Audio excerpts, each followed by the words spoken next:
ये जान लीजिए। साल 2017 में हुइकायान की संपत्ति 42 अरब डॉलर थी, जो अब 93% गिरकर मात्र 3 अरब डॉलर रह गई है। अब अर्श से फर्श तक का सफर चाइना एवरग्रांड के चेयरमैन ने कैसे तय किया, ये कहानी भी जान लीजिए। चाइना एवरग्रांड रियल एस्टेट कंपनी चीन की जानी मानी कंपनी है। इस कंपनी में लगभग 2 लाख कर्मचारी काम करते हैं। चीन की 280 शहरों में उसके 1300 से ज़्यादा प्रोजेक्ट्स चल रहे थे। साल 2020 में इस कंपनी की सेल्स 100 अरब डॉलर से ज़्यादा की थी, लेकिन इसके दिन साल 2021 के बाद पलटने लगे। कोविड की चुनौती, मांग में कमी और लोगों की नौकरी जाने के बाद रियल एस्टेट सेक्टर चरमराने लगा।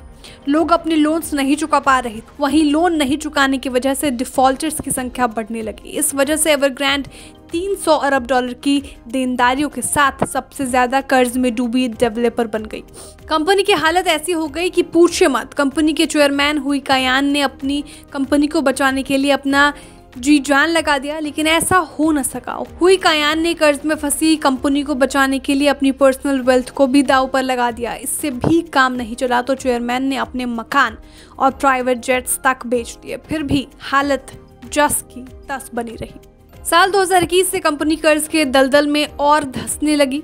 कंपनी ऋणदाताओं, सप्लायर्स और इन्वेस्टर्स को पैसे चुकाने में भी नाकाम रही। और तो और दिसंबर 2021 में एवरग्रांडे ने अपने यूएस डॉलर बॉन्ड्स को भी डिफॉल्ट कर दिया। पिछले साल भी कंपनी ने अपने कर्ज को रीस्ट्रक्चर करने का प्लान बनाया, लेकिन कंपनी रीस्ट्रक्चरिंग में भी नाकाम रही।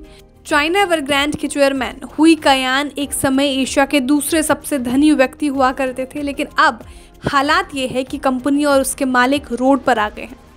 अब इस खबर से चीन के प्रॉपर्टी बाजार का क्या हाल होगा, ये जान लीजिए। मार्केट एनालिस्ट के मुताबिक एवरग्रांड के डूबने से चीन के प्रॉपर्टी मार्केट के लिए एक बड़ा खतरा पैदा हो गया है।